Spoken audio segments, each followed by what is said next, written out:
자, 이제 한우카도 끝나고 또 연말이 다가왔고, 원래 내년에는 6월절이 4월달이더라고요. 6월절 전까지 이 추운 겨울의 시즌. 물론 중간에 불임절이 한번 있지만, 이 하나님의 의의 사이클, 1년 단위로 돌아가는 이 사이클 가운데 여러분과 내가 이제 처음으로 한번 동참해 봤어요. 개인적으로 굉장히 놀라운 기간이었던 것 같아요. 내 삶이 처음부터 마지막까지 새롭게 재정비되는 것을 경험하게 되고, 또 원래 지난 봄 패싸게 6월달에 주셨던 그 비전들이 심카토라를 끝내고 이번에 한우카를 지나면서 다시 한번 회복되게 하시고 보게 하시고, 또 다른 차원으로 비전들 보여주시는 것을 경험하게 되는 것 같습니다. 그래서 계속했던 창세기 2장부터 조금씩 더 공부를 해볼까 합니다. 간단하게 2장 2절, 하나님은 하시던 일을 여섯 날까지 다 마치시고 일의 날에 하시던 모든 일에서 손을 떼고 쉬셨다. 일곱 번째 날에 하시던 일을 다 스탑하시고 쉬셨다. 일의 날에 하나님이 창조하시던 모든 일에서 손을 떼고 쉬셨으므로 하나님은 그날을 복되게 하시고 거룩하게 하셨다.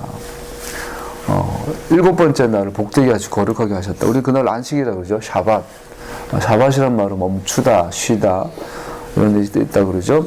자, 주 하나님께서 창조 전의 상태에서 창조의 상태로 만드시면서 지도자와 통치자가 없는 상태에서 드디어 인간을 만드시고 인간을 그 창조의 상황의 지도자로 세우시는 것을 보았습니다. 창세기 1장을 공부하면서 성경은 창조 전의 상태에서 창조의 상태로 이렇게 나아가는 모습을 봤어요. 그 창조 전의 상태는 리더가 없는, 통치자가 없는, 법을 제정하고 법을 집행할 사람이 없는 그런 상태를 말하죠. 그런 상태에서 창조의 상태가 되어지는 것을 창세기 1장에서 보면서 하나님 땅을 준비하시고 사람이 거주할 만한 환경을 조성하시고 이제 드디어 하나님을 닮은 사람을 거기에 두셨던 거죠. 그러고 나서 이것을 다 이루고 나셔서는 마지막 날 쉼으로 인해, 안식하심으로 인해, 그날을 복되고 거룩하게 구별하심으로 인해 이 창조가 완성이 되는 걸 볼 수 있죠. 그리고 창세기 2장에서는 이거의 개요를 다시 한번 반복해가는 걸 볼 수 있습니다. 우선 오늘 다 자주 나눴던 내용들이지만 안식일에 대해서 잠깐만 나누기를 원합니다. 거룩하신 하나님이 거룩한 형상을 만드시고 함께 거룩한 날에 하나가 되셨다. 안식일을 보시면 세 번 반복되는 게 하나님께서 하시던 모든 일을 멈추시고 더 이상 일하지 않으셨다라는 거죠. 이날에 하나님께서는 축복하고 거룩하게 하셨지만 일하지 않으셨다. 단순히 일하지 않은 사건을 저자는 세 번이나 반복해서 표현하며 강조하고 있다. 안식일 날, 우리 어제도 안식을 기억하며 지켰는데 일하지 않는다. 일하지 않으니까 당연히 불 피우지 않고 거래하지 않고 이런 규정들이 생겨하는 또 말씀하시죠. 먹고 살기 위한 모든 노력을 스탑해라. 그래서 하나님을 향해 와서 하나님 품에 안겨라. 샤밧이라는 것은 또 쉬다라는 거죠. 안식, 샬롬이 완성된 상태. 샤밧의 본질은 뭘까요? 안식일의 본질. 단순히 일 안 하는 걸까요? 샤밧은 하나님과 여섯째 날에 인간이 하나님 형상으로 만들어지잖아요. 하나님 형상이라는 말은 하나님과 인간은 뭐죠? 닮았다는 거죠. 다른 말로 하나란 거죠. 그래서 하나님과 인간의 온전한 에하드 상태가 그것만으로 풍족한, 하나님과 인간이 하나 된 상태가 그것만으로 가득한 날이죠. 그래서 샤밧의 본질은 에하드죠. 하나가 되는 거. 하나님과 인간이 하나 되는 거.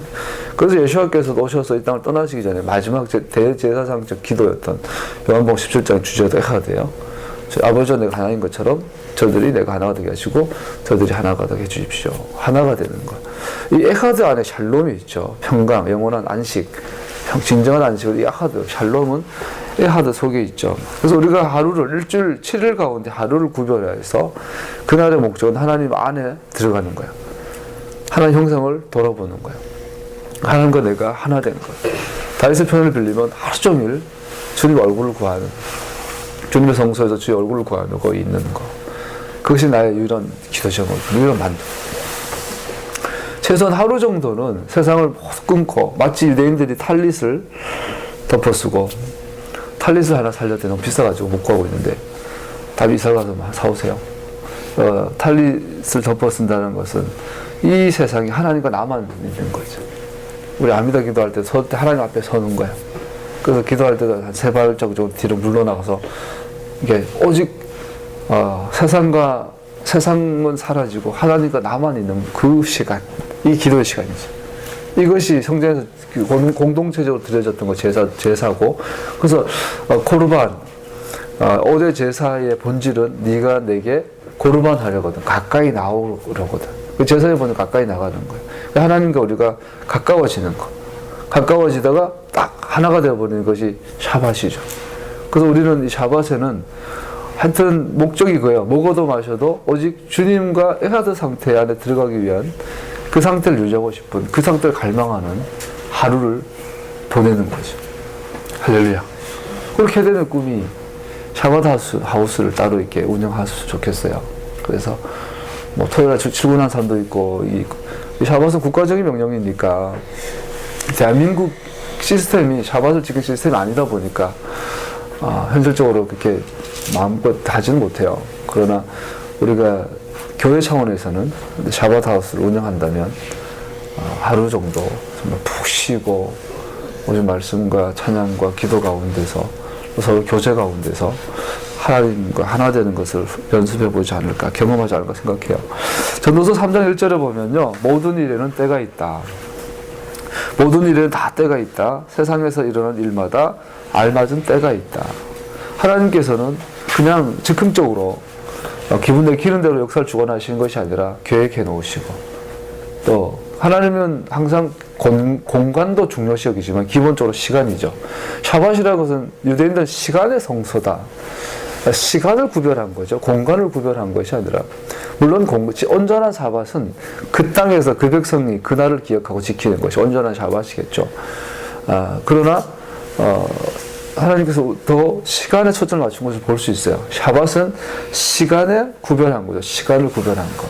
이 말은 단순히 샤밧뿐만 아니라 하나님께서는 처음부터 이 온 우주와 역사에 대해서 때를 정해 놓으셨어요. 때를 따라 하시는 거예요. 울 때가 있고 웃을 때가 있고, 사랑할 때가 있고 미워할 때가 있고, 뭐 전도서 3장에 보면 쫙 나오죠.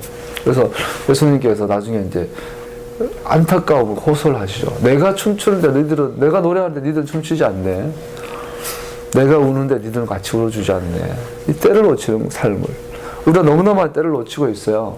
그 때를 놓치지 않고 하나님께서는 때를 따라 행하시는데, 아버지의 일은 그렇게 이루어지시는데, 우리가 하나님과 동행하기 위해서는 그분의 때를 알아야 되는데, 그분의 때를 따라 살아가기 위해서는 그분이 정하신 모아딤들, 샤밧, 월삭, 절기들은 필수적인 것이 되겠죠. 안식일은 시간의 성소입니다. 너는 이스라엘 자손에게 다음과 같이 일러라. 7째 달 그 달 초하루를 너희는 쉬는 날로 삼아야 한다. 나팔을 불어 기념일을 알리고 거룩한 모임을 열어야 한다. 그래서 우리는 오늘도 모였고 어제도 모였어요. 마가복음 2장 28절, 예수께서는 그들에게 말씀하셨다. 안식일이 사람을 위하여 생긴 것이지 사람이 안식일을 위하여 생긴 것이 아니다. 안식일은 사람을 위한 것이라는 거 분명히 말하고 있고요. 그러므로 인자는 또한 안식일에도 주인이다. 안식일은 우리가 지키고 말고 할 자격이 없어요. 왜냐하면 우리가 주인이 아니기 때문에, 예수님 그분이 안식일의 주인이기 때문에 안식일은 영원히 기억되시겠죠. 골로새서 2장 16절, 너희들은 먹고 마시는 일에 명절이나 서승달 축제나 안식일 문제로 아무도 여러분을 심판하지 못하게 하십시오. 제대로 지키십시오. 이런 말이죠. 유다의 회복은 안식일의 회복이다. 여러분, 우리가 유다라는 나라, 이스라엘 온전한 회복은 결국은 안식일의 회복과 교회를 같이 하는 걸 볼 수 있어요. 유다야, 네가 안식일의 발길을 삼가 여행을 하지 않으면 나의 거룩한 날에 너의 쾌락을 일삼지 않으며 안식일을 즐거운 날이라고 부르며 그의 주의 거룩한 날을 존귀한 날이라고 한다면, 그리고 이 날을 귀하게 여겨 내 멋대로 하지 않으며 내 자신의 쾌락을 찾지 않으며 함부로 말하지 않으면 그때 너는 주 안에서 즐거움을, 샬롬을 얻을 것이다. 내가 너를 땅에서 영화롭게 하고 내 조상 야곱의 유산을 먹고 살게 하겠다. 이것은 주님께서 친히 하신 말씀이다. 이스라엘 유대인들뿐 아니라 이방인도, 심지어 고자, 세번역성에서 고자라고 표현해요. 고자라도, 이방인이라도 안식일의 회복은 그들의 회복과 맥을 같이 합니다. 이사야서 6장에 보면 이러한 사람들에게 주님께서 이렇게 말씀하신다. 비록 고자라 하더라도 나의 안식일을 지키고 나를 기쁘게 하는 말을 하고 나의 언약을 철저히 지키면 그들의 이름이 나의 성전과 나의 성벽 안에서 영원히 기억되도록 하겠다. 아들, 딸을 두어서 이름을 남기는 것보다 더 낫게 해주겠다. 그들의 이름이 잊혀지지 않도록 영원한 명성을 그들에게 주겠다. 자식 없는 여인의 이 영광이 자식이 있는 여인의 영광보다 크다. 성경에 말씀하셨죠. 고자라면 자녀를 낳을 수 없는 사람들 말하죠. 자녀를 낳지 못한다는 것은 그 사람의 존재가, 그 사람의 이름이 사라지는 거라고 이해를 하면, 여기서 너의 이름이 영원토록 나에게 기록되어 성벽에, 나의 성전에 너를 기억해 주겠다. 누구에게? 안식일을 지키고 나를 기쁘게 하는 일을 하고 나의 언약을 철저히 지키는 사람. 주님을 섬기러 가는 이방 사람들은 주님의 이름을 사랑하여 주님의 종이 되어라.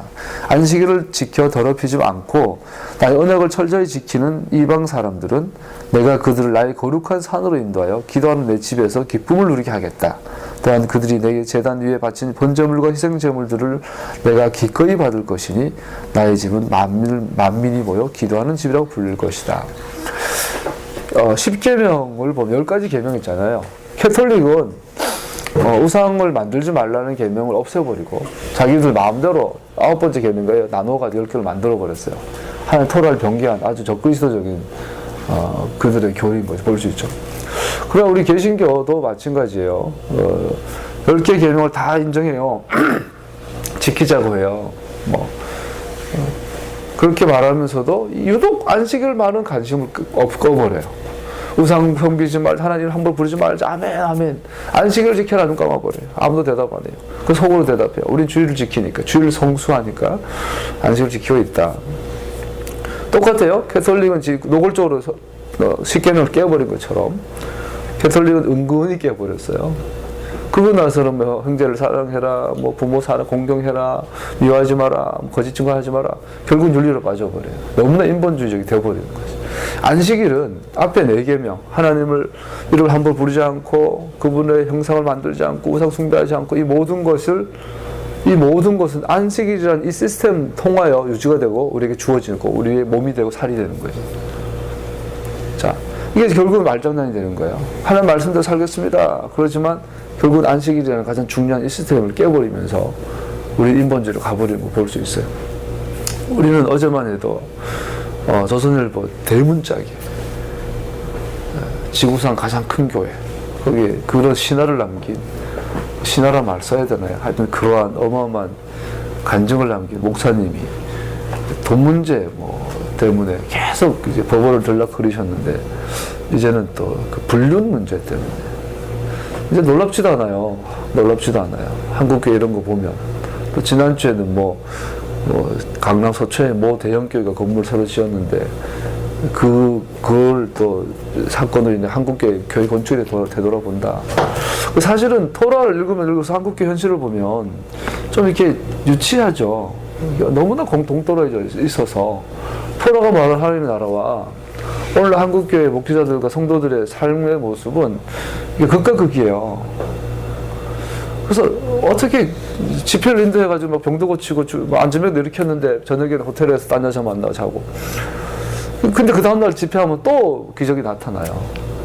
그러니까 보들 스스로 하나님께서 내가 좀 죄짓지만 그래도 설마 나 버리겠어. 그래도 설마 나 지옥 가겠어. 천국은 어차피 죽어서 가는 곳인데 아직은 기회가 있겠지. 날 좀 불쌍히 여겨주시겠지. 내가 토라를 조금 어기지만 언약을 좀 폐했지만 하나님 말씀을 조금 변개했지만 봐주시겠지? 이 정도는 날 위해 죽으신 예수님께서 좀 기준을 굽히지 않으시겠어? 이게 우연중에 있는 것 같아요. 안식일을 우리 마음대로 폐해버리고 우리 마음대로 주일로 변개시켜서 지키면서 하나님 사랑한다고 스스로 자위하고 우리는 하나님을 사랑하되 하나님의 방법으로 사랑해야 되는데 우리는 하나님을 따라가되 삶과 따라가야 되는데 주님을 사랑하되 삶과 사랑해야 되는데 내 하고 싶은 대로 사랑하고 있더라는 거죠. 분명히 하나님 사랑하는 거 한다고 그래요. 우리도 나도. 근데 결국은 내 방법대로 하고 있더라는 거죠. 우리는 사랑을 하되 그분의 방법대로 주님을 사랑해야 될 줄로 믿습니다. 안식일은 우리가 주님을 사랑할 수 있는 가장 좋은 하나님의 선물이에요. 그래서 안식일은 우리를 위하여 있어요. 샤밧은 우리를 위하여 있어요. 그날이 특별히 안식일은 주님이 주인 되신 날. 샤밧이 회복되면 우리는 꿈꾸는 그 하나님의 친밀함으로 더 깊이 나아갈 수 있을 거로 믿습니다. 사도 바울이 안식일을 별로 강조하지 않았다. 율법을 폐했다. 아니죠. 사도 바울은 오히려 제대로 지켜라 그랬죠. 고린도서 5장에 보니까 여러분 새 반죽이 되기 위해서 묵은 누룩을 깨끗이 치우십시오. 사실 여러분은 누룩이 들지 않은 사람들입니다. 우리들의 유월절 양계신 그리스도께서 희생되셨습니다. 그러므로 묵은 누룩 곧 악의와 악독이라는 누룩을 넣은 빵으로 절기를 지키지 말고 성실과 진실을 누룩으로 삼아 누룩 없이 빚은 빵으로 지킵시다. 사도 바울은 안식일을, 유월절을, 무교절을, 초막절을, 오순절을 지키세요. 제대로 지키세요. 그래서 묵은 누룩은 고린도전서 5장 전후를 보면 음행의 음란이에요. 오늘날 목사님들이 거의 100% 음란에 다 넘어진 걸 봐요. 나는 조금 위로가 된다 그럴까? 이게 그렇게 성령 충만한 목사님들이 똑같이 그렇게 유혹을 받으셨구나. 그분들의 책이나 간증을 보면 세상에 텔레비에서 드라마나 이런 것만 좀 봐도 성령께서 막 싫어하시는 이런 간증이 나왔어요. 어제 그 목사님 같은 경우는 제가 제일 충격받은 게 막 집회인도 하다가 텔레비를 사서 숨겨서 봤는데 하나님 그렇게 싫어하시더라고요. 세상에 텔레비 조금 보는 것도 그렇게 하나님께서 싫어하셔서 주님 순종하러 따라가는데 음란은 당연히 멀리 했겠지. 근데 아니더라는 거예요. 무서운 시대예요. 무서운 시대. 운전하다가 애들 태우고 운전하다가 신호반도 서서 나도 모르게 고개를 돌렸는데 여자가 속옷 입고 버스 막 야한 화면에 그냥 속옷 입고 있어요. 그게 지금 우리나라 노출되어 있는.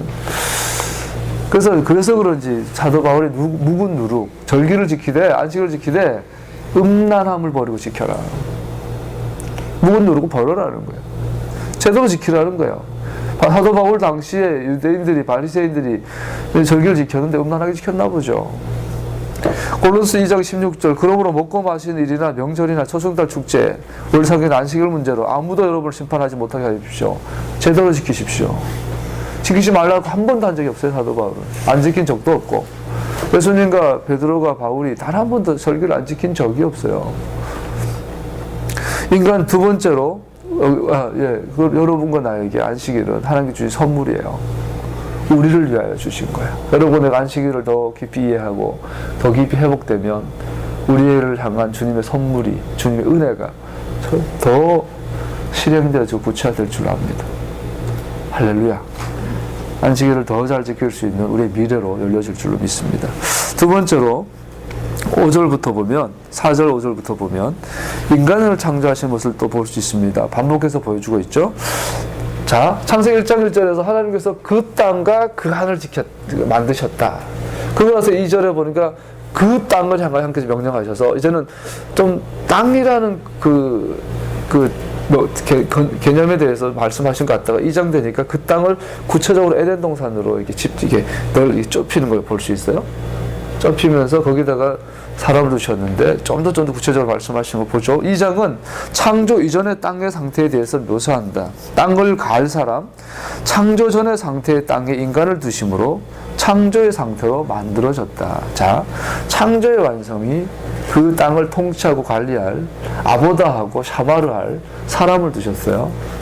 그리고 그 사람과 함께 안식을 하는 것이 이것이 하나님의 창조의 완성이죠. 그리고 그것을 보고 주님께서 토부하시다. 창세기 2장 5절에 보니까 주 하나님이 땅 위에 비를 내리지 않으셨고 땅을 갈 사람도 아직 없었으므로 땅에는 나무가 없고 들에는 풀 한 포기도 아직 돋지 않았다. 창조 전의 상태죠. 고로 창조 회복은 인간의 회복과 그 인간의 역할의 회복이 필수적이다. 그리고 고린도전서에 보면 사도 바울이 이르죠. 사실은 여러분과 나는 마자입니다. 이 마자는 뭘까요? 하나님께서 이 땅에 인간을 만드시고 두신 그 상태 그대로. 2장 8절에 보면 주 하나님 동쪽에 있는 에덴 동산에 동산을 일구시고 지으신 사람을 거기에 두셨다. 그 상태. 이 땅에서 첨가되거나 오염되지 않은 하나님께서 만드신 그 상태 그대로를 맞자라죠. 여러분과 나는 사실은 맞자예요. 그런데 이 땅에서 태어나면서 지금까지 살아오면서 너무나 많은 첨가물들, 너무나 많은 불순물들이 섞여서 맞자라는 성질을 잊어버려요.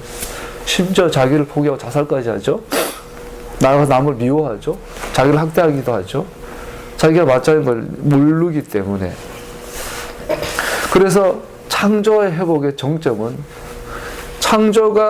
상태가 창조 전의 상태로 변질과 타락의 상태로 감에 있어서 결정적인 열쇠는 아담이었죠. 아담이 변질되고 타락함으로 인해. 그렇기 때문에 이 창조 회복의 역시 가장 키포인트는 사람이 회복되는 거죠. 그래서 예수님께서 누구로 오세요? 인자로 오세요. 사람이 아들로 오세요. 그래서 하나님 그 사람으로 오세요. 참 사람은 참 사람. 여러분과 나는 참 사람이 아니에요. 여러분과 나는 사람이 아니에요, 사실은. 누가 사람이? 예수님 그분이 예수와께서 사람이에요. 참 사람이에요.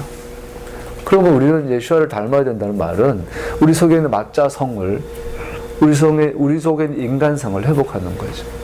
아담성을, 창조 전에, 타락 전의 아담성을 회복해야 될 줄 압니다. 할렐루야. 이것을 위해서 주신 것이 뭔지 알아요? 우리가 제일 어려워하는 인간 관계예요. 그 중에서도 가장 어려운 게 부부 관계. 그 남자가 부모를 떠나 그 아내와 연합해 하나가 되는. 이 남자와 여자라는 이 관계 안에서 뭘 주죠? 맞자가 회복되는 길을 주시는 거예요. 서로 섬겨라, 사랑해라, 용서해라. 이걸 실패하면 부부관계가 오염되고 뭐로 빠지죠? 100% 홈런으로 빠져요. 다윗이 왜 바세바를 보고 그렇게 쉽게 넘어졌을까요? 다윗은 좀 남자로서는 좀 불행한 삶을 산다고 대부분 이야기하죠. 정말 해로할 아내가 옆에 없었어요. 어제 많은 목사님들이 다 그래요. 남자로서는 이해가 돼요. 너무 보통 사모님들이 대부분 억세요. 너무 억세요. 롤리타 컴플렉스라고 그러나? 그런 게 다 있죠. 여자들은 여자들 통해서 위로를 얻고 싶은데 너무 여자가 이렇게 부인이 강하고 막 이러니까 나이 들수록 외로워지고. 그러니까 부부관계가 틈이 생기면 여자든 남자든 음란이 들어오죠. 음행이 들어오죠. 묵은 누룩이 들어오죠. 그 사도 바울이 아까 나눈 것처럼 묵은 누룩을 버리고 순전함과 진실함으로 뭘 해요? 유월절을 지키자. 샤밧을 지키자. 사람을 주셨어요. 사람이 변질됐어요. 그러면 창조 상태가 무너졌어요. 그 하나님께서는 다시 사람을 회복하기 위해서 사람으로 오셨어요. 그리고 대신 죽으셨어요. 이제 예수 안에서 우리는 새 사람, 새로운 피조물이 되었어요. 그렇게 해서 하나님의 창조가 다시 회복될 줄로 믿습니다. 하나님 창조가 회복된다는 것은 하나님의 관계가 회복이 되고 인간관계가 성령의 열매를 맺는 관계로 회복되어질 거라는 것이죠. 할렐루야. 그 나라가 곧 올 거예요. 그런 나라가. 주님 오시면 그런 나라를 완성하실 겁니다. 이 장에서도 하나님과 인간의 닮음은 연속됩니다. 그러나 인간이 하나님을 닮은 특별한 피조물임에도 불구하고 인간은 2장 7절에서 하나님께서 지으신 다른 피조물들과 다른 피조물이 아니라는 사실을 강조하고 있습니다. 주 하나님이 땅의 흙으로 사람을 지으시고 그의 코에 생명의 기운을 불어넣으시니 사람이 생명체가 되었다. 흙이란 말 먼지란 뜻이에요. 인간은 하늘의 피조물로 시작하지 않았고 땅의 먼지로부터 만들어졌음을 창세기 2장은 다시 한번 강조하고 있다. 자, 여러분과 내가 하나님 형상이라 특별한 피조물이지만 동시에 기억해야 될 것은 우리의 몸은 먼지에서 출신입니다. 먼지가 되어라는 옛날에 좋아했던 가요가 있는데 실제로 여러분과 나는 먼지예요. 죽으면 썩어요. 저는 과거 교구 목사하면서 장례를 굉장히 많이 치러봤어요. 하루에 3번도 해봤어요. 장례식장을 하루에 3번도 가봤는데 이 하간 예배 인도하고 돌아와서 위로 예배 드리고 곧바로 이제 또 그 입관 예배 드리고 이런 적도 있었어요. 나중에 막 근데 정말 대부분이 반반이에요. 이제 매장하고 화장하고. 제주도 같은 경우는 굉장히 화장률이 높더라고요. 서울도 화장이 높고, 불에 타서 먼지가 되나? 썩어서 먼지가 되나? 똑같아요. 어차피 우리 먼지로 돌아가죠? 인간의 몸은 땅의 먼지와 기원입니다. 그러므로 인간은 다시 땅의 먼지로 돌아갑니다. 자, 그래서 여기서 몸의 부활이 중요한 거예요. 여러분과 나의 몸은 먼지로 만들었어요. 그러니까 생각하고 먹고 우리 욕구 자체가 너무나 동물적이죠. 너무나 땅적이에요. 너무나 낮아요. 뭘 먹을까, 뭘 마실까, 몸은 기본적으로 그것만 찾아요. 그리고 기본적으로 음란해요. 몸은 기본적으로 우리는 하나님의 토라를 멀리하는 이런 그런 거죠. 그래서 예수님께서 어떻게 해요? 그 하나님 나라 들어가려면 100% 반드시 몸이 부활해야 돼요. 몸이 부활하든지 변화되든지 사르크스가 소바가 되든지 안 되면 절대로 그 나라에 들어갈 수 없다라는 거예요. 근데 그 몸이 부활한다라는 것은 하기 위해서 우리에게 버려야 될 그 덕목들이 나오잖아요. 그 중에 대표적인 음란이에요. 또 아까 음란, 뭐 미움, 도둑질, 사기. 심지어 요한계시록 22장의 마지막 장에도 나와요. 개들과 행각하는 자들과 거짓말하는 자들은 그 나라에 들어갈 수 없다. 우리는 몸의 부활 상태, 몸이 부활하지 않으면 그 나라에 들어갈 수 없다라는 거예요. 무서운 이야기예요. 한국교회를 보면서, 여러분과 나를 보면서 요즘 제일 인기 좋은 드라마 안에 동성애 코드가 다 들어가요. 이 음행은 단순한 죄가 아니에요. 도둑질과 같은 단순한 죄가 아니라 이 동성애는 모든 시대가 하나님 앞에 심판받는 마지막 죄의 현상이에요. 동성애는. 오늘날 동성애가 만연한 거예요. 보면. 그래서 주님께서 보면 몸의 부활. 창세기 3장 15절부터 메시아 예언을 하시면서 아브라함은 막벨라 굴에 대해서 집착하는 걸 볼 수 있죠. 그 이후에 아브라함도 이삭을 죽이려고 할 때 몸의 부활을 믿었어요. 요셉이 죽으면서 내 시체를, 내 뼈를, 내 해골을 애굽에서 가지고 나가라. 그 땅, 막벨라 굴이 있는 그 땅, 그 약속의 땅으로 데리고 가라. 요셉은 몸의 부활을 믿었어요. 예수님은 몸으로 부활하셨어요. 우리의 육체는 변화돼야 돼요. 우리의 육체는 이 땅에서 성령의 사람으로 살아가다가 그러다가 주님의 사람을 부활해야만 그 나라에 들어갈 수 있어요. 할렐루야. 우리의 몸은 성전입니다. 그래서 이 땅에 부활하기 전에 우리 몸은 성전으로 살아가기 위해서 성령께서 오신 거죠. 성령께서 오셔서 주의 토라가 우리 가운데 몸 안에서 실행되어지는 여러분과 내가 되기를 축복합니다. 세 번째, 에덴 동산. 오늘도 본문에서 에덴 동산의 부분이 나오죠. 아주 중요한 부분이죠. 빨리빨리 진행하도록 하겠습니다. 케뎀에 기쁨의 동산이 있었다. 8절, 주 하나님이 동쪽에 있는 에덴에 동산을 일구시고 지으신 사람을 거기에 두셨다. 재밌잖아요. 동쪽에 있는 에덴 동산. 에덴이라는 것은 어떤 장소가 아니라 그러죠. 에덴은 기쁨이라는 뜻이고 동쪽 케뎀. 케뎀에 있는 에덴의 동산을 만드신 거죠. 그리고 지으신 사람을 거기에 두셨다. 하나님께서는 처음부터 땅을 주목하셨습니다. 우선 2장 9절에서 주 하나님은 보기에 아름답고 먹기에 좋은 열매를 맺은 온갖 나무를 땅에서 자라게 하시고 동산 가운데 생명나무, 선악과를 알게 나무를 주셨다. 마치 창세기 1장 11절 12절을 보면 씨 맺는 식물과 씨 있는 열매를 맺는 나무가 그 종류대로 땅에 돋아나게 하시니 그대로 되었다. 하나님 보시기에 좋았다. 창세기 1장에 나오는 땅과 창세기 2장에 나온 땅이 하나인 것을 볼 수 있죠. 그래서 우리가 이렇게 연결해서 창세기 1장에 있는 그 땅은 처음부터 주님은 에덴 동산에 주목하고 계신 것을 볼 수 있죠. 그래서 에덴 동산을 하나님께서 땅이다 그러면 바로 에덴 동산이 백발백중이죠. 대부분. 그래서 그 에덴 동산을 향하여 주님 보고 계신데 그 에덴 동산이 어디서 왔냐? 케뎀에서 왔다. 케뎀에 있는 에덴에서 우리가 알고 소위 그 동산이 왔는데 이 동산에 사람을 두셨다라는 것을. 그 땅은 그의 나라를 위해 예비된 곳이다. 시편 72편 12절에 보니까요. 하나님은 예로부터 나의 왕이시라. 인간의 구원을 베푸셨다. 하나님은 케뎀에서부터 말라키 나의 왕이다라는 거예요.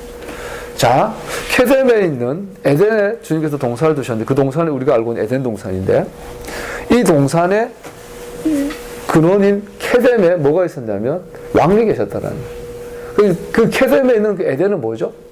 킹덤이에요, 킹덤. 그 왕의 킹덤이에요. 인간의 구원을 베푸셨다. 구원을 베푸셨다. 히브리어 보면 예쇼투 됐어요. 예슈아를 베푸셨다. 우리가 어제 돌아보셔서 배운 것처럼 출애굽을 해요. 비하이롯 앞에 그 홍해 앞에 뒤에는 바다, 앞에는 광야. 이건 배수진이에요. 하나님의 의도는 이러한 절박한 상황 속에서 너네들이 목도하는 가운데 바로를 심판하는 거예요. 바로를 죽이기 위한 거예요. 그런데 반대로 이스라엘 백성들 원망하죠.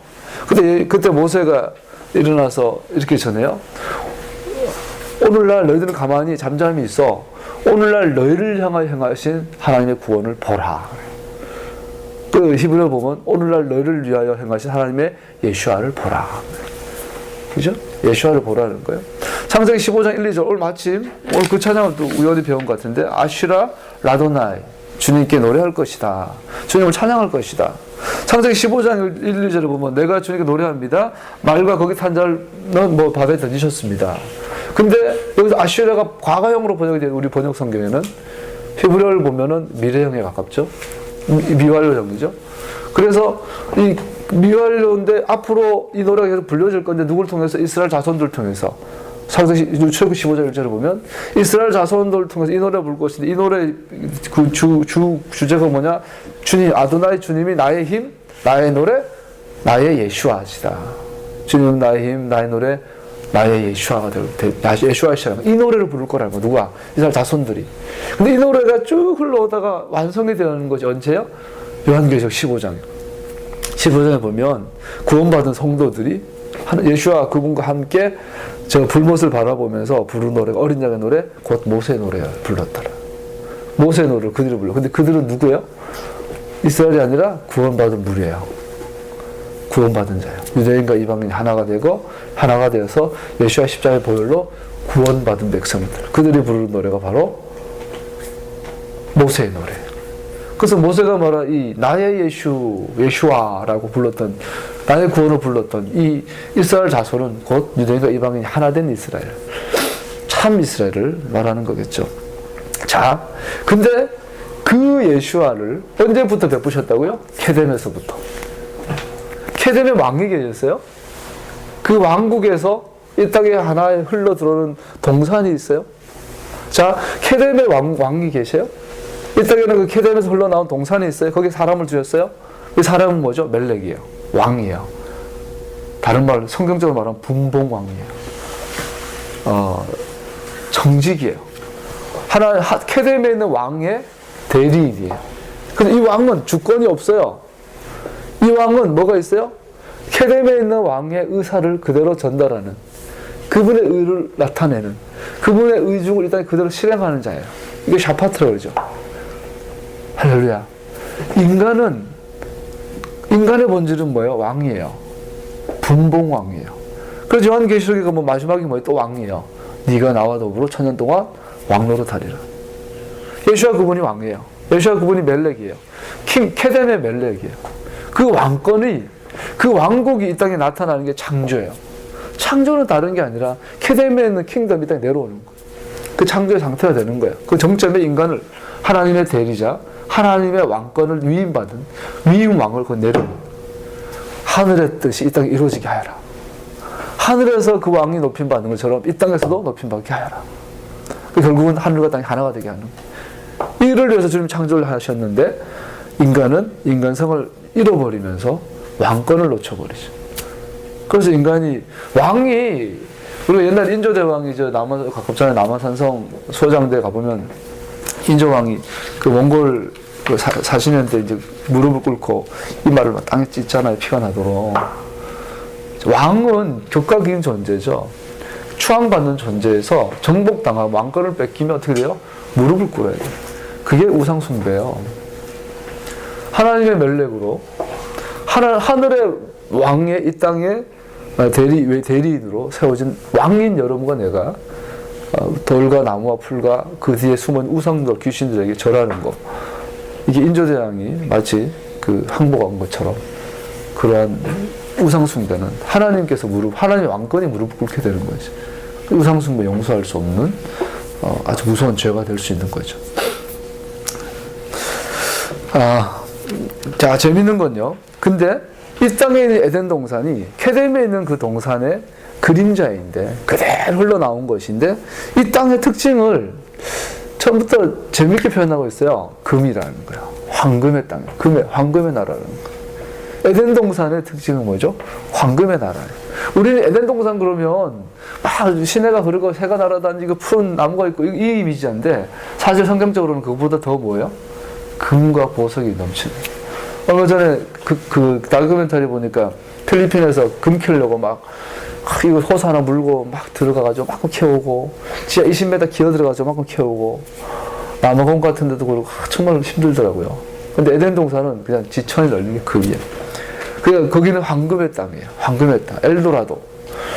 우리 옛날에 그 소설이나 이게 보면, 이 사람은 탐험가, 모험심이 있잖아요. 탐험하는 사람들의 본심에 이게 있어요. 그죠? 유토피아를 향한, 황금의 나라를 향한, 엘도라도를 향한 어떤 갈망들이 있어요.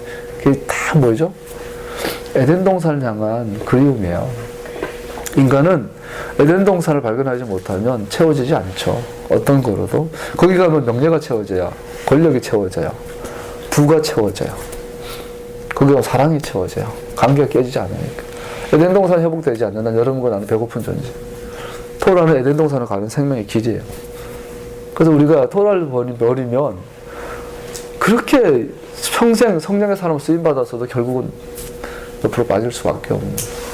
한국교회가 세계가 주목할 만큼 성장을 했지만 결국은 이 마지막이 너무나 추한, 한국교회 지금 점수는 너무나 추하고 부끄러워. 절대로 한국교회를 수출해서는 안 되는 그런 상태가 되어버린 거죠. 왜 그랬을까요? 길을 놓쳤으니까. 길을 잃어버렸으니까. 자, 이 땅들은 금과 보석이 풍부했고 그 위치는 나중에 아브라함과 그 후손들에게 약속된 땅과 밀접하게 연결이 됩니다. 에스겔 36장에 보니까 그래서 사람들이 말하기를 항파하던 바로 그 땅이 이제는 에덴 동산처럼 되고 되고 이사 51장 주님께서 시온을 위로하신다. 모든 황폐한 곳을 위로하신다. 주님께서 그 광야를 에덴처럼 만드시고 요한계시록 22장 1, 2절 천사는 또 수정과 같이 빛나는 생명수의 강을 내게 보여주셨습니다. 그 강은 하나님의 보좌와 어린 양의 보좌로 흘러나와서 도시 넓은 가운데 흘렀습니다. 강 양쪽에 12종류의 열매를 맺는 생명나무가 있어서 달마다 열매를 내고 여기에는 또 재밌는 게 있어요. 4개의 강이 있어요. 자, 케뎀에 있는 에덴에서 강이 하나가 발견해요. 그 강이 이 지상에 있는 에덴 동산에서 4개로 갈라지는 거예요. 이 창세기 2장 10절 14절 강 하나가 에덴에서 흘러나와서 동산을 적시고 에덴을 지나서는 4줄기로 갈라져서 4강을 이루었다. 첫째 강이 비손. 재밌는 건 이 4강 중에 유프라데스 티그리스 강은 지금도 우리가 알 수 있죠. 그죠? 이 강이 아직 남아있어요. 두 번째 강인 기혼 강은 정확하지는 않지만 추정하기에 구스 땅을 돌아 흘렀다. 오늘 에도피아를 흘러가는 강은 이게 나일강이에요, 나일강. 그래서 아마 정확하지 않지만 기혼 강은 나일강이라고 하는 학자들이 꽤 있어요. 근데 반대로 이 비손 강은 아무도 몰라요. 4개의 강 중에 첫 번째 강의 이름은 비손인데 금이 나는 하일라 온 땅을 돌아서 흘렀다. 그 땅에서 나는 금은 질이 좋았다. 부돌라라는 향료와 홍옥수와 같은 보석도 거기에서 나왔다. 재밌는 게 4개의 강 중에 비손강은 좀 도무지 오리무중이에요. 근데 재밌는 건 오늘날 비손강에 대한 정보는 전혀 없는데 이 4개의 강 중에 이 비손강은 가장 많은 설명과 묘사가 있어요. 그 중에 하나, 그게 특징이 뭐냐면 하일라 온 땅, 하일라 온 땅이 언제인지 몰라요. 근데 특징은 금의 땅이에요. 황금의 땅이에요. 금이 나는 하일라 온 땅. 그 땅에서 나는 금은 질이 좋았다. 토부했다. 지구상에 사실은 100% 금은 없죠. 99.9%는 있어도. 100% 금은 사실 지구상에 금이 없어요. 금은 케뎀에 가야 있어요. 주님의 나라 가야 있어요. 그런데 이 비손강은 금의 나라예요. 이게 주목해 봐야 돼요. 하나님은 처음부터 황금을 좋아하시네. 또 보석이 많아요. 자, 본문은 비손강에 가장 많은 관심을 보이는데 그 강의 현재 이름과 위치는 4개의 강 중에 가장 확실성이 적다. 유프라테스 강, 티그리스 강에 대한 언급은 에덴 동산과 아브라함이 받았던 약속의 땅이 일치한다는 것을 보여준다. 기온강은 이미 나일강을 말하는 것으로 이해할 수 있다. 이들 4강이 애국강과 더불어 아브라함에게 약속된 땅의 경계를 설정하며 중요한 역할을 하고 있다. 창세기 15장 18절 보면요. 바로 그날 주님께서 아브라함과 언약을 세우시고 말씀하셨다. 내가 이 땅을 이집트 강에서부터 큰 강 유프라테스까지 이르기까지 너의 자손에게 준다. 자, 하나님께서 아브라함에게 약속하신 땅이 벌써 언제부터 언약이 창세기 2장에서부터 이 4개의 강을 통해서 4개의 강이 있었던 이 땅이 바로 아브라함에게 약속한 언약의 땅인 것을 알 수 있어요. 그래서 아브라함에게 내가 내게 지시할 땅이 어디예요? 바로 이 비손강이 있는 이 땅이에요. 황금의 땅이에요. 이 에덴 동산이에요. 에덴 동산. 그래서 에덴 동산은 정확하게 오늘날 예루살렘이겠죠. 당연히. 덜 알려진 2개의 강, 비혼, 비손을 더 관심 갖는 것은 나중에 토라에서 에덴 동산과 성막의 역할 사이를 일치함이 있다. 지금도 중요한 내용인데요. 이 강이 금이 많다는 이 단서가 어떻게 연결되냐면 성막으로 연결이 돼요. 성전으로 연결이 돼요. 거룩한 성 예루살렘으로 연결이 돼요. 이게 금이라는 이 단서가. 이 동산에 하나님께서 사람을 두시는 것은 나중에 성막과 성전에서의 제사장직의 설정과도 밀접한 유사성을 갖는다. 금이 풍부한 하율라 땅의 비송강.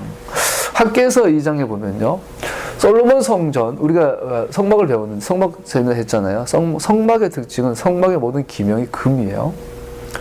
그 성소에 들어가면 번쩍번쩍 하는 거예요. 이 메노라도 금이에요. 우리가 한우카를 했지만 한우카를 하려면 한우카 초 때는 이 성전에 한우카 초 때가 아니라 성전에 있는 메노라는 금덩어리. 어떤 목사님이 한 15년 전에 시세로 이 금 하나가 28억짜리다 그러더라고요. 뭐 오늘날 모르겠어요. 그걸 하는데 이걸 두드려야 돼요. 두드려 조명한 걸 만들어야 돼요. 거기다가 감람유를 넣고 불을 붙여요. 그게 성소의 빛이에요. 금빛이에요. 금빛. 성령의 빛은 금에서 나는 빛이 휘황찬란하거든. 그리고 분향단이 있어요. 이 성전이 솔로몬이 성막을 지어요.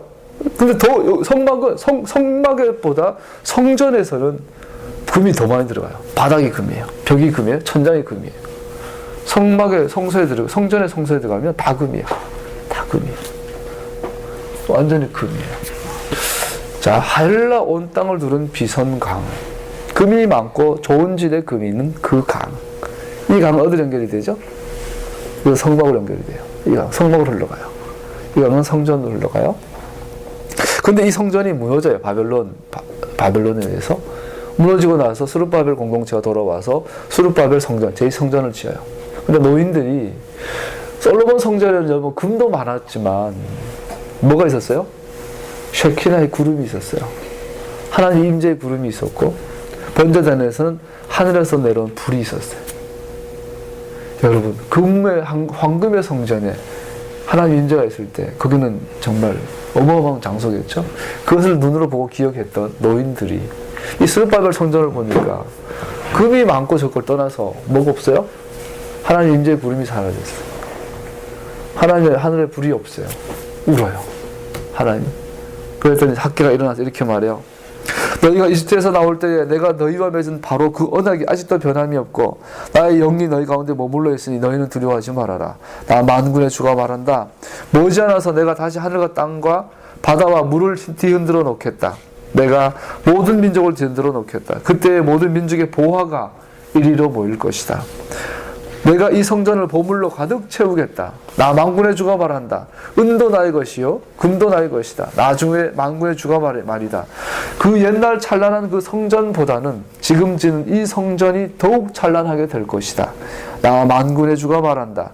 내가 바로 이곳에 평화가 깃들게 하겠다. 나 만군의 주가 말한다. 할렐루야. 학개 선지자가 일어나서 100살이 넘은 노인 할아버지가 일어나서 이분도 봤어요. 옛날 성전 영광보다 못한 것 같으냐? 아니다. 천하만국의 모든 금은보화가 여기 몰려올 거다. 이 성전이 옛날 성전보다 더욱 찬란하게 될 것이다. 근데 그랬나요? 학개가 돌아가시고 약 뭐 70년 100년 지나가서 나온 게 말락이에요. 말락의 시대는 이 성전에다가 제사들이 실어가지고 흠 있는 거 점 있는 거 드렸어요.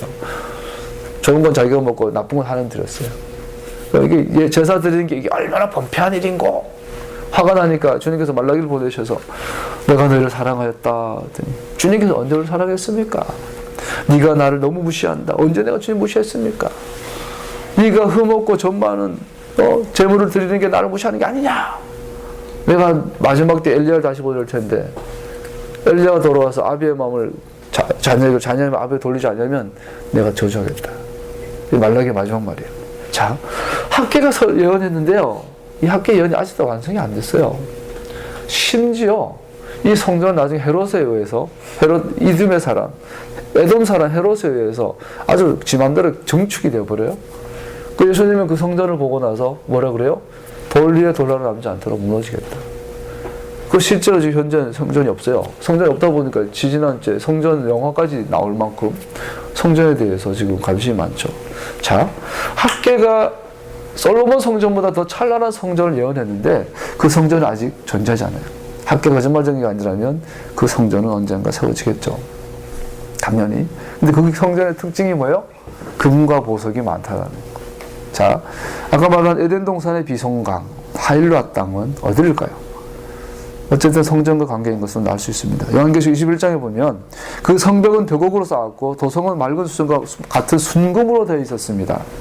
그 성벽의 주춧돌은 각색 보석으로 꾸며져 있었습니다. 첫째 주춧돌은 벽옥이요, 둘째는 사파이어, 셋째는 옥수요, 넷째는 비촉이요. 놀라운 사실은 성막과 성전에서 더 나아가서 요한계시록 21장에는 바로 하늘에 있는 성전, 하늘에 있는 예루살렘 성, 그 성이 바로 수정 같은 순금으로 되어 있대요. 하늘에 있는 성이 이 땅에 내려온 거예요. 에덴 동산은 뭐죠? 하늘의 성이 내려온 거예요. 하늘의 도성, 하늘에 하나님의 보좌가 내려온 거예요. 하늘의 캐피탈이 내려온 거예요. 하늘의 수도가 내려온 거예요. 하나님의 보좌가 내려온 거죠. 그것이 이 땅의 성막이에요. 이 땅의 성전이에요. 그래서 학개의 선지자의 예언은 이루어지지 않아요. 그럴까요? 뭐 앞으로 이제 이루어지겠지만 쉽게 이루어지지 않아요. 왜 그럴까요? 그래서 주님께서 인자로 사람을 오셨습니다. 성막의 성전도 내부는 살면은 다 금입니다. 온통 금빛입니다. 보석빛입니다. 스가랴 9장에 보면 도성 시온아 크게 기뻐해라. 도성 예루살렘 한 성을 올려라. 내 왕이 내게로 오신다. 그는 공의로우신 왕, 구원을 베푸시는 왕이다. 그는 온순하여서 낙이 새낀 어린 나귀를 타고 오신다. 자, 이 땅에 에덴 동산에 하일로운 땅에 금이 많고 좋은 금이 많고 그 보석이 많은데 이 성막과 성전과 연결이 된다면 그 성전은 또 하늘의 성전과 연결이 되어지는데 하늘에 케데면 처음부터 왕이 있었는데 그래서 에덴 동산에 임했던 하나님의 그 성은 하늘의 도성에 이 땅에 내려오는 것인데 그렇다면 여기에 뭐가 필요하죠? 멜렉이 필요하고 왕이 필요한 거예요. 그래서 예수님께서 낙에 타고 겸손한 어린 양 예수와께서 왕으로 공의로우신 왕, 구원을 베푸시는 왕, 그는 온순하셔서 낙이 새낀 어린 낙을 타고 오신다.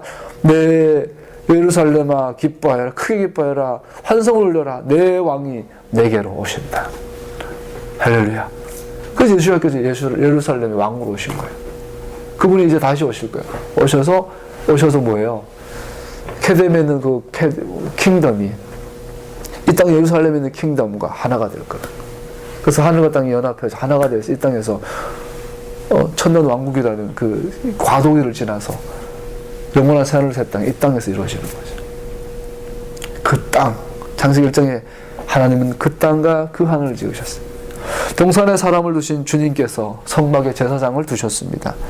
주 하나님이 사람을 데려다가 에덴 동산에 두시고 그것을 맡아서 돌보게 하셨다. 다음 주 살필 건데 맡아서 아보다, 돌보다, 사마르.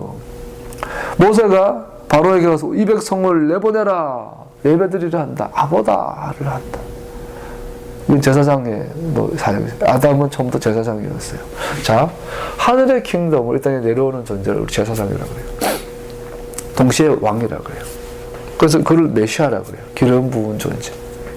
메시아는 기름 부은 왕 같은 존재, 제사장 같은 존재. 선지자도 마찬가지지만 여러분 여기서 이제 마무리할게요. 재밌는 건 예수님께서 이 금과 보석으로 치장된 이 엄청난 하나님 기뻐하시는 성전이 무너질 거라는 거예요.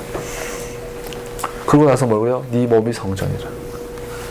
이것은 오늘날 우리에게 가장 많은 걸 예시하죠.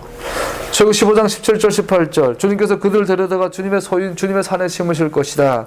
주님, 이곳이 바로 주님께서 계시려고 만드신 곳입니다. 주님께서 손수 세우신 성소입니다. 주님께서 영원 무궁토록 다스릴 것입니다. 출애굽 15장 아까 나눈 것처럼 아시라라도나이 주님께 찬양하여라. 모세의 노래요. 그 모세의 노래의 결론이 뭐예요? 홍해를 건넌 홍해 강가. 분명히 거기는 예루살렘이 아니에요. 시온산이 아니에요. 시내산도 통과 못했어야지. 겨우 홍해 건넜어요. 근데 모세는 뭐라 그래요? 이곳이 바로 주님께서 계시려고 만든 곳입니다. 자, 하나님이 진정으로 원했던 성전, 비손강인 하늘나 땅, 하늘의 킹덤이 땅에 내려오는 곳은 어딜까요? 예루살렘일까요? 물론 맞아요. 당연히 그곳이에요. 나는 예루살렘을 너무너무 사랑하고 예루살렘에서 밥 먹을 때마다 기도해요. 식사 때마다 우리 해독이도 주님 예수살렘을 지켜주시고 예루살렘 발음이 안 되나 봐. 예수살렘을 지켜주시고 토라를 주셔서 감사해요. 우리 밥 먹을 때마다 우리 가정을 기도해요. 예루살렘에 가서 죽기를 원해요. 예수님 오시면 난 예루살렘 살기 원해요. 영원토록. 그럼에도 불구하고 진정한 주님의 성전은 어딜까요? 주님, 이곳이 바로 주님이 계시고 만든 곳입니다. 홍해가에 뭐가 있었어요? 이스라엘이 있었어요. 이스라엘이. 사람이 있었어요. 사람이. 주님께서 선수 세워진 성소는 바로 사람이에요. 그래서 바울이 이렇게 말했죠. 여러분은 하나님의 성전이며 하나님의 성령이 여러분 안에 거하신다는 것을 알지 못합니까? 누구든지 하나님의 성전을 파괴하면 하나님께서도 그 사람을 멸하실 것입니다. 하나님의 성전은 거룩합니다. 여러분은 하나님의 성전입니다. 여러분의 내 몸이 금 같은 몸, 좋은 금, 질 좋은 금. 우리는 질그릇이 아니에요. 여러분, 금이에요. 금그릇이에요. 금그릇. 보석 같은 존재가 되어야 될 줄로 믿습니다. 그런 존재들은 성경은 뭐라고 할까요? 고린도서 6장 9절에 불의한 사람은 하나님의 나라를 상속받지 못하려는 것을 알지 못합니까? 착각하지 마십시오. 음행하는 사람이나 우상을 숭배하는 사람이나 간음을 하는 사람이나 여성 노릇을 하는 사람이나 동성애를 하는 사람들이나 도둑질을 하는 사람들이나 탐욕을 부리는 사람들이나 술 취하는 사람들이나 남을 중상하는 사람들이나 남의 것을 약탈하는 사람들은 하나님 나라를 상속받지 못할 것입니다. 사람과 사람 사이에 토라가 기준이 세워지지 않으면 하나님의 나라를 상속받지 못할 것입니다. 오늘날 목사님들이 또 장로님, 권사님들이 엄청난 음행에 빠지는 것을 보죠. 누구라도 부인하지 못하는 권력력에 빠진 것을 봐요. 이것들은 하나님의 나라에 들어가지 못하죠. 그렇게 해서 내가 목사인데, 내가 장로인데 11조를 내가 몇십억으로 했는데, 내가 선교를 수십 년을 했는데 아무런 의미 없어요. 하나님 나라는 그것으로 들어가는 것이 아니니까요. 갈라디아서 5장 19절 21절 육체의 행실은 환히 드러나는 것들입니다. 음행과 더러움과 방탕과 우상숭배와 마술과 원수매증과 다툼과 시기와 분냄과 분쟁과 분열과 파당과 질투와 술취함과 흥청망청 먹고 마시는 노름과 그와 같은 것들입니다. 이것들은 뭐죠? 우리 성전된 하나님의 성전에 금답지 못하는 것들이죠. 금으로 살아가지 못하는 것들이죠. 내가 전에도 여러분에게 경고하였지만 이제 또다시 경고합니다. 이런 짓을 하는 사람들은 하나님 나라를 상속받지 못할 것입니다. 요한계시록 21장 7절 8절 이기는 사람은 이것을 상속받을 것이다. 나는 그의 하나님이 되고 그는 내 자녀가 될 것이다. 그러나 비겁한 자들과 신실하지 못한 자들과 가증한 자들과 살인자들과 음행하는 자들과 마술쟁이들과 우상숭배자들의 모든 거짓말쟁이들이 차지할 목은 불과 유황에 타오르는 바다뿐이다. 이것이 둘째 사망이다. 무서운 이야기죠. 백날 메시아니 운동하고 돌아 읽어도 이런 열매들이 나타난다면 하나님 나라는 상관없는 일이 되겠죠. 더 무서운 건요, 주님께서 요한계시록 22장 14절 15절 성경의 뚜껑을 닫으면서 마지막으로 경고하시는 거예요. 생명나무에 이르는 권리를 차지하려고, 그리고 성문으로 해서 도성에 들어가려고 자기 겉옷을 깨끗이 빠는 사람은 복이 있다. 개들과 마술쟁이들과 음행하는 자들과 살인자들과 우상숭배자들과 거짓을 사랑하고 행하는 자는 다 바깥에 남아있게 될 것이다. 오늘 한국교회를 향하여 하나님께서 경종을 이루시는 거죠. 오늘날 참 지도자가 없고 토라를 사랑하는 자도 없고, 어떻게 좀만 교회가 성장하면 그렇게 딴짓을 하는지, 어떻게 집사되다가 장로만 되면 그렇게 달라지는지, 집사다 권사되면 어떻게 그렇게 달라지는지, 어떻게 성경만 좀 공부하고 기도만 좀 은사만 좀 나타나면 어떻게 그렇게 변해버리는지. 토라 레스네스의 결과죠. 불법의 결과죠. 토라 없음의 결과물이 되겠죠. 그런데도 토라를 이단이라고 그러고 폐해졌다 그러고 사ባት 지키면 이단이라고 그러고 왕이 오고 계십니다. 예루살렘에 주님의 그 왕이 오고 계십니다. 성전된 몸으로 회복된 자들을 취하러 오십니다. 여러분들이 우리의 몸, 성전된 몸을 멸시한다면 주님 우리를 멸하실 것입니다.